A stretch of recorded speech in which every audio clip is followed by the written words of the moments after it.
uh, tech stuff. Okay, let's see.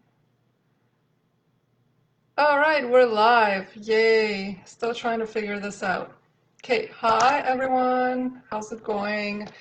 Thanks for joining me, anyone who's listening live or watching the rerun. Today's topic is emotional eating, how to feed your emotions so that they don't feed you.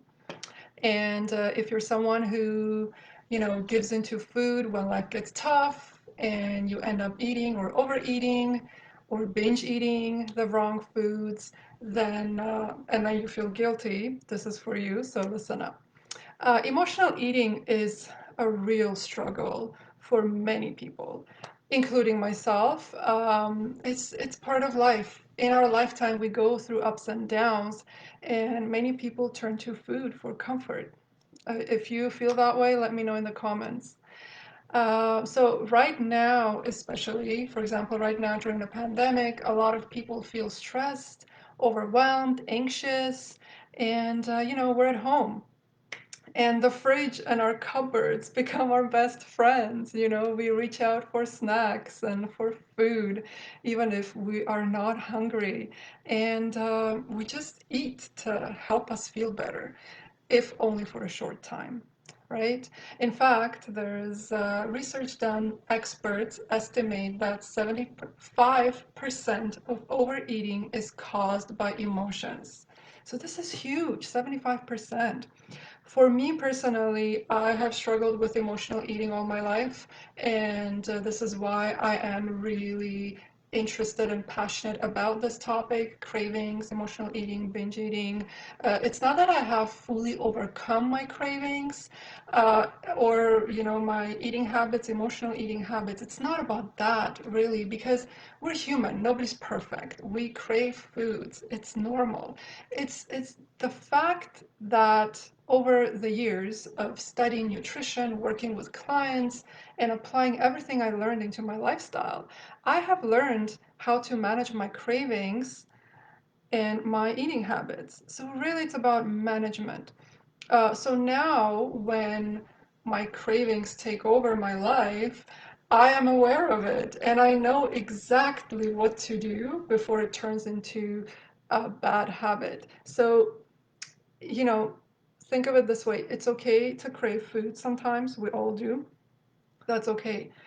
And it's okay to have binge episodes here and there sometimes. But it's not okay when these situations become a habit, when they take over your health. That is not okay. So, this is why today I want to focus on the very first step when we talk about emotional eating, when we want to, overcome emotional eating. The very first step is awareness. And I want to focus on awareness today because without awareness, nothing else will work. So let me just see here. All right. Let's talk about awareness. Yeah. A lot of people go through life eating junk foods, craving unhealthy foods, binge eating, and they don't know why. And they don't even want to know why. So if you're here today, I'm hoping that it's because you want to know why this is happening so that you can fix it, right? But if you don't know why, you will never know how to fix the problem, right? So you will just keep going in circles and blaming it all on yourself, thinking that you have no willpower to take charge of your health and to manage your eating habits. So you just end up blaming yourself for it. And then what happens? You start feeding your emotions, and then you feel guilty for having eaten the whole box of cookies, for example. And that leads into lots of negative talk, negative self-talk. Oh, I'm gaining weight. Oh, I shouldn't have eaten that. I can't do this. I'm so weak. Why is this happening? Oh my God. You just start getting lost in your talks, in your mind, and you begin sabotaging yourself and slowly get consumed by your emotions. I want you to know that it's not your fault, okay? So please don't be hard on yourself. Don't blame it on yourself. It's not that you don't have the willpower. We are all able to come out of this situation. Maybe with a little nudge, a little guidance, and some time, you can definitely start seeing improvements. So the first thing, again, we want to work on is awareness. And by that I mean become aware of your emotions. When you gravitate towards a cookie or a box of cookies, it's really, you know this, it's never just one cookie, right? Stop and ask yourself, am I really hungry? One question. What am I feeling that is causing me to want to eat this? So, your feelings. Am I eating because it helps me avoid the situation I'm in? Am I eating because it helps me feel better about what I'm really feeling? And is the story I'm telling myself really true, or is it just in my head? How do I really want to feel about this situation? That's very different from how you feel, right? What can I think instead so that I can feel the way I want to feel? These are some questions that you can ask yourself.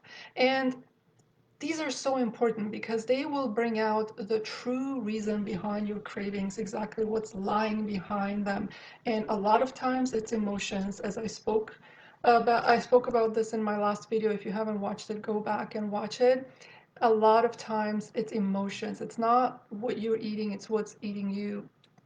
So soon you will realize that you're not feeding your body, you're feeding your emotions, right? And we don't want that. Unless you're feeding your emotions with healthy foods, but it doesn't happen that way. A lot of times it just doesn't happen that way. So, as you begin reflecting on these questions and receiving answers, your mind will shift from focusing on the food to focusing on solving the underlying problems. It might bring up emotions and, resentments, but this is part of the work. And this is why I'm saying sometimes it can take longer for some people. It takes time. Awareness is the hardest step in overcoming emotional eating and food cravings. Um, there are also ways to feed your emotions without eating unhealthy foods or overeating, and those are the non-food based, I want to call non-food based ways that I want to also cover a little bit here. So asking the questions is one way of reflecting and distracting your mind to focus on something other than food, right?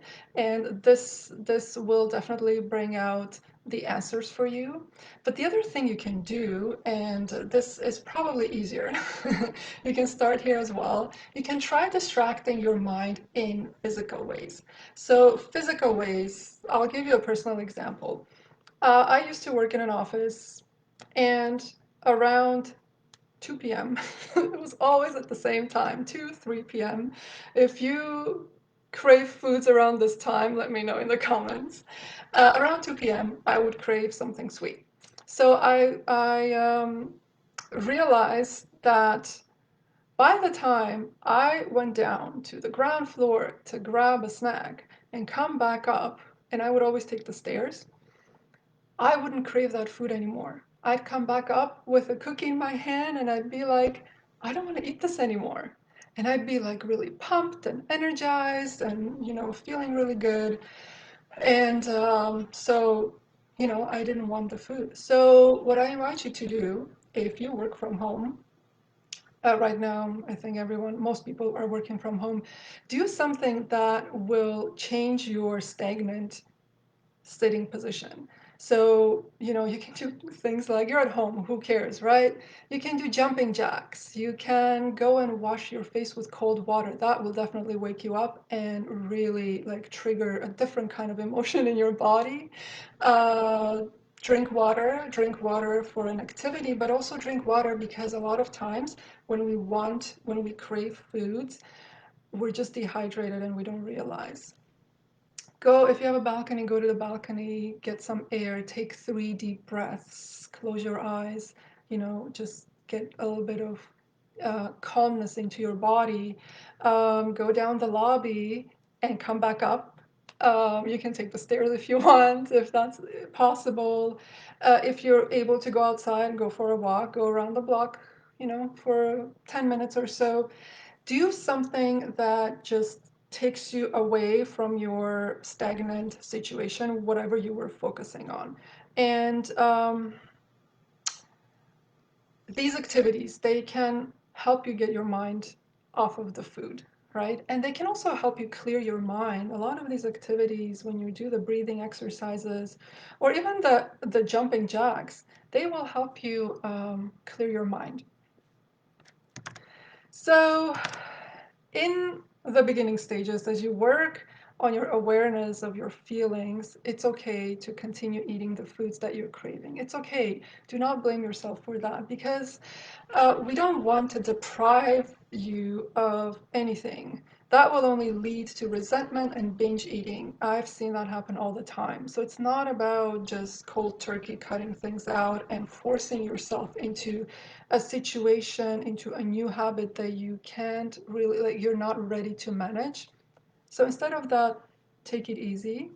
And as you continue addressing your feelings and adding more movement into your day, that's very important, by the way, you will slowly break away from your emotional eating. And that takes time. I find that the more I exercise, the more I move my body during the day, the less I want to eat, the less I crave the junk food. Yes, I want to eat, but I don't want the empty calories, the processed foods. I actually want something more substantial when I move my body. So, guys, I know it's not easy to work on this alone, as I mentioned last time as well. And, I'm only scratching the surface of emotional eating right now. There's so much more. We talked about food cravings last week, and these are definitely connected. So, there's a lot to cover. So, I think what would be most effective right now for anyone who's watching and who's really wanting to learn more about this is if we actually did some work rather than talk about it, right? If you feel that way, let me know, so that you can start seeing results. Talking about it is one thing, but actually doing work is another. So I have something very special. If this is a topic that you're interested in, if your cravings, emotional eating, overeating, binge eating is something that you're struggling with and it's really taking a toll on your health, then I want you to join me on a 21-day Crave Crusher challenge/program. This is I put this together. I've done this before. It was so fun, so successful. So I want to do this again. 21 days. We're gonna work together to overcome your cravings, and we will cover topics like nutrition, emotions, lifestyle. I will You will get weekly training sessions, weekly action plans to keep you on track. So step by step, what to do. And weekly, I'm also going to have office hours where you can just jump in and get your questions answered and a few more bonuses. So if this interests you, just register. I'll put the link below, and we start on May 14th. And I would love to see you there. It's going to be really fun. It was fun last time, so I think everyone was going to love it. There is no excuse not to do this right now. We're home, we're quarantined. It's the best time to take care of yourself. I'm going to put the link below. But otherwise, really, I'm going to be back live next week, and I hope I'll see you then. Thanks for watching. Bye.